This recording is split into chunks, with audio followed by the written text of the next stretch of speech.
Hello everyone, welcome to Khandelkar academy. इस लेक्चर में हम मध्य प्रदेश का प्राचीन इतिहास डिस्कस कर रहे थे।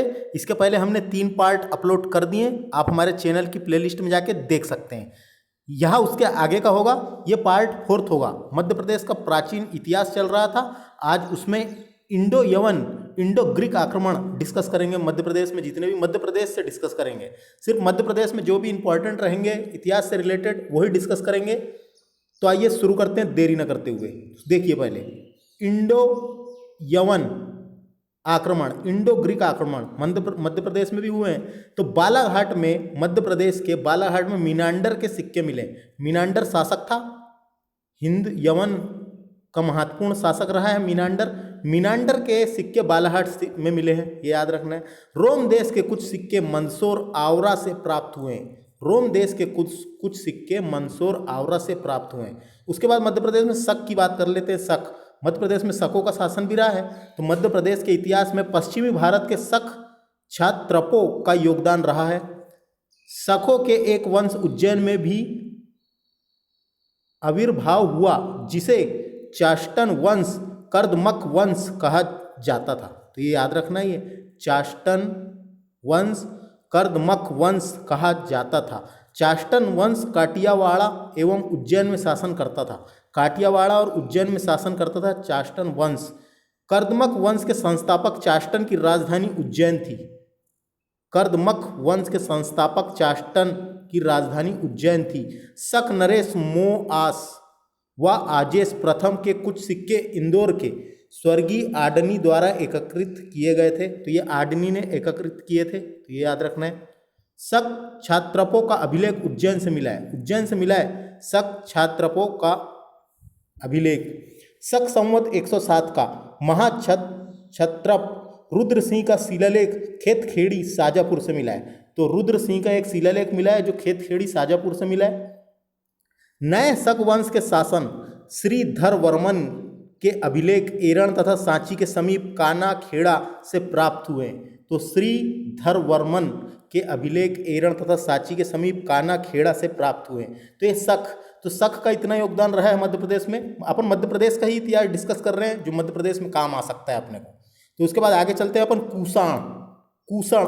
कुषण वंश डिस्कस कर लेते हैं। कुषण, तो कुषण वंश का संस्थापक कुजुल कडफिसेस था। ये इंपॉर्टेंट है। कुषण वंश का संस्थापक कुजुल कडफिसेस था। शहडोल में कुषण शासक के 757 सिक्के प्राप्त हुए हैं। 757 सिक्के प्राप्त हुए हैं। शहडोल से प्राप्त सिक्के में कनिष्ठ प्रथम के 324 सिक्के हैं। कनिष्ठ के, तो देखिए कनिष्ठ दूसरा शासक था, कनिष्ठ प्रथम दूसरा शासक रहा है। इसे द्वितीय अशोक भी कहा जाता था। और कनिष्ठ ने ही 78 ईस्वी में शक संवत चलाया था। शक संवत चलाया था जो भारत सरकार द्वारा प्रयोग में लिया जाता है, राष्ट्रीय कैलेंडर। तो कनिष्ठ प्रथम के 324 सिक्के मिले। कुषण शासक विम कैडफिसेस का एक सिक्का विदिशा से भी मिला है। तो विदिशा से भी एक सिक्का मिला है। हुविस्क, ये हुविस्क कनिष्ठ का उत्तराधिकारी था, के सिक्के शहडोल तथा हरदा से प्राप्त हुए। तो ये कनिष्ठ का पुत्र है। हुविस्क के सिक्के शहडोल तथा हरदा से प्राप्त हुए। वासुदेव प्रथम का एक तांबे का सिक्का जबलपुर तेवर से भी मिला है। वासुदेव प्रथम का एक तांबे का सिक्का जबलपुर तेवर से भी मिला है। कुषणकालीन अभिलेख में वशिष्ठ का सांची अभिलेख तथा जबलपुर में भेड़ाघाट से प्राप्त मूर्ति लेख प्राप्त हुए। तो ये याद रखना है, ये भी कनिष्ठ का पुत्री था। वशिष्ठ का सांची अभिलेख तथा जबलपुर के भेड़ाघाट से प्राप्त मूर्ति लेख प्रमुख है। तो ये था इसमें। कुषण से इतना इंपॉर्टेंट है मध्य प्रदेश के इतिहास में, क्वेश्चन आ सकते हैं, याद रखना है। कुषण शासक से 2-4 चीजें इंपॉर्टेंट बन जाती है। उसके बाद देखिए उज्जैन के विक्रमादित्य। उज्जैन के विक्रमादित्य के बारे में यहाँ पे थोड़ा सा ही डिस्कस करेंगे अपन आगे। इसके बाद वाले लेक्चर में जो गुप्त वंश आएगा, गुप्त वंश के टाइम पे अच्छे से देखेंगे इसको। तो अभी तो यहाँ पे जितना इंपॉर्टेंट है उसको देख लेते हैं। तो देखिए वारा पुराण एवं अन्य ब्राह्मण ग्रंथों के 7 प्रमुख स्थानों को मनुष्य को मोक्ष देने वाली भूमि कहा गया है। उसमें अवंती भी एक थी। तो देखिए क्या क्या नाम थे। देखिए क्या क्या नाम थे। अयोध्या है, मथुरा है, माया, काशी, सांची, अवंतिका तथा पुरी। को मनुष्य को मोक्ष देने वाली भूमि कहा गया है। इसमें अवंतिका भी एक है। इस नगर को अवंतिका, किसकी बात हो रही है? अवंतिका की। इस नगर को अवंतिका, कनक श्रृंगा, कुशास्थली, उज्जैनी, पद्मावती, कुदुमावती, अमरावती, विशाला आदि नामों से समय समय पर पुकारा गया है। किसे? अवंतिका को। क्षिप्रा नदी के किनारे बसा उज्जैन को पृथ्वी का नाभि स्थल भी कहा जाता है। पृथ्वी का केंद्र बिंदु या पृथ्वी का नाभि स्थल भी कहा जाता है। तो ये इंपॉर्टेंट फैक्ट हो जाता है एक। उज्जैन के राजा विक्रमादित्य ने 58 ईसा पूर्व में विक्रम संवत चलाया था। तो ये इंपॉर्टेंट क्वेश्चन है। उज्जैन के राजा विक्रमादित्य ने 58 ईसा पूर्व में विक्रम संवत चलाया था। तो आगे अपन जब गुप्त वंश को देखेंगे इसके बाद वाले लेक्चर में, तो वहाँ थोड़ा और अच्छे से देखेंगे इनके दरबार में कौन थे, क्या थे, जो इंपॉर्टेंट क्वेश्चन बन जाते हैं। आगे बात करते हैं अभी अपन नागवंश की। नागवंश का संस्थापक वृषनाग था। महत्वपूर्ण है कि मध्य प्रदेश के ग्वालियर व विदिशा क्षेत्र में नागवंश की स्थापना हुई थी। तो ये इंपॉर्टेंट है। दूसरी शताब्दी के अंतिम चरण में वृषनाग ने विदिशा क्षेत्र पर नागवंश की स्थापना की थी। विदिशा से प्राप्त वृषनाग का सिक्का ग्वालियर संग्रहालय में सुरक्षित रखा गया है। तो एक ग्वालियर संग्रहालय में रखा गया अभी भी। इस वंश का राणा पतिनाग समुद्रगुप्त के समकालीन थे। इस वंश का एक शासक राणा पतिनाग समुद्रगुप्त के समकालीन थे। तो ये याद रखना एक फैक्ट। वृषनाग के पश्चात भीमनाग आया। 210 ईस्वी से 230 ईस्वी के शासन में नागवंश की राजधानी विदिशा से पद्मावती भवभूति की मालती माधव में वर्णित है, उसके अनुसार स्थानांतरित कर दी गई थी। तो ये एक फैक्ट इंपॉर्टेंट है। 1913-14 में बेसनगर में नागवंश के सिक्के प्राप्त हुए थे। नागवंश के अधिकांश सिक्के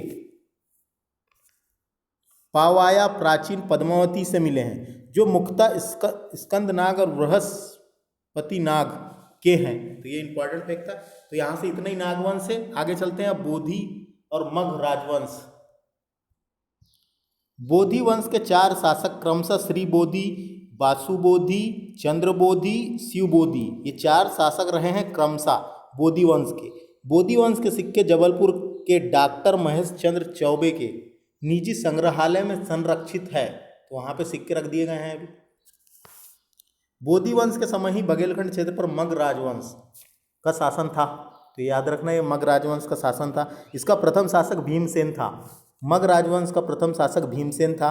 मगध वंश के शासक के सिक्के मुहर तथा शिलालेख कौसंबी, भीटा एवं बांधवगढ़ शहडोल से प्राप्त मिले हैं। तो ये भी याद रखना है। तो इससे इतना ही है। इसका प्रमुख केंद्र कौन सा था? त्रिपुरी। तो ये याद रखें। आगे चलते हैं और क्या इंपॉर्टेंट है मध्य प्रदेश के इतिहास से। वाकाटक वंश पुराणों के अनुसार वाकाटक राजवंश का संस्थापक तथा प्रथम शासक विद्याशक्ति था। तो ये विद्याशक्ति इंपॉर्टेंट है, आ सकता है। वाकाटक वंश का संस्थापक विद्याशक्ति था। 250 ईस्वी से 270 ईस्वी तक विदिशा पर शासन किया है। प्रवर सेन प्रथम की मृत्यु के पश्चात दिवाकर सेन गद्दी पर बैठा। प्रवर सेन द्वितीय ने प्रवरपुर नामक नगर भी बसाया था। इतिहासकार आधुनिक पवनार को ही प्राचीन पवरपुर मानते हैं। पवनार जो महाराष्ट्र में जो है, वर्धा जिले में पवनार आश्रम, वो पवनार नाम सुने होंगे आपने, पवनार, तो वही है। प्रभावती में के पूना ताम्रपत्र से नागवंश की जानकारी मिलती है। प्रभावती कुबेर नाग की पुत्री थी, जो नागवंश मध्य प्रदेश की थी। इस वंश के शासन नरेंद्र सेन को बालाघाट अभिलेख में निगम वंश का उदारकर्ता कहा गया है।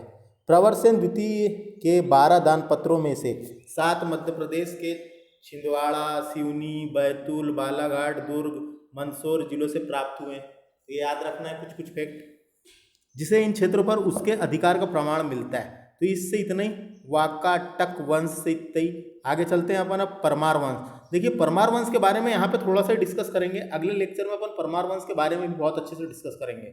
यहाँ पे थोड़ा सा डिस्कस कर लेते हैं जो इंपॉर्टेंट है। परमार वंश का संस्थापक कौन था? उपेंद्र तथा या कृष्णराज। परमार वंश का संस्थापक उपेंद्र या कृष्णराज था।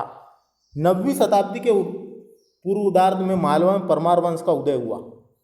इस वंश के शासक राष्ट्रकूटों के गुर्जर प्रतिहारों के समान थे। परमार वंश का वास्तविक संस्थापक सियक द्वितीय था। परमार शासक मंजू ने हूणों को पराजित किया था। ये इंपॉर्टेंट है, हूणों को पराजित किया था इसने। परमार वंश के शासक मुंज ने हूणों को पराजित किया था। इस बात की पुष्टि कैथोम दान पत्र से होती है, तो ये याद रखना ही है।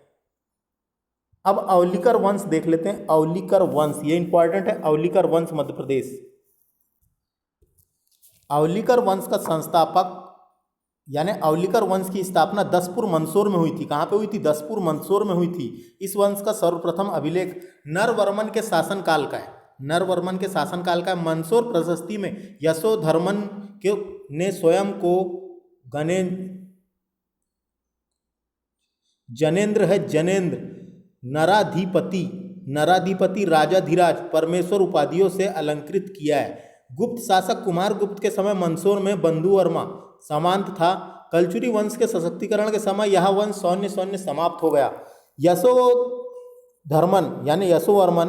यशोवर्मन ने हूणों को पराजित किया था। मंदसौर प्रशस्ति के अनुसार, मंदसौर प्रशस्ति में दिया हुआ है कि यशोवर्मन ने हूणों को पराजित किया था। तो इससे इतना ही। आगे चलते हैं अगला वंश में।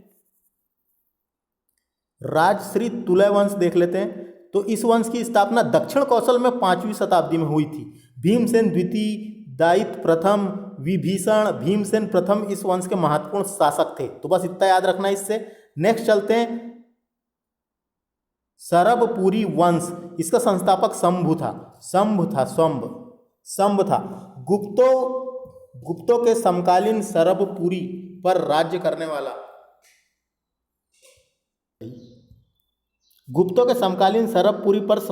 वाला सरबपुरी वंश कहलाया। वर्तमान सरबपुरी सिरपुर को कहा जाता है। इस वंश का संस्थापक शंभ था और इस वंश का पतन पांडुवंशियों ने किया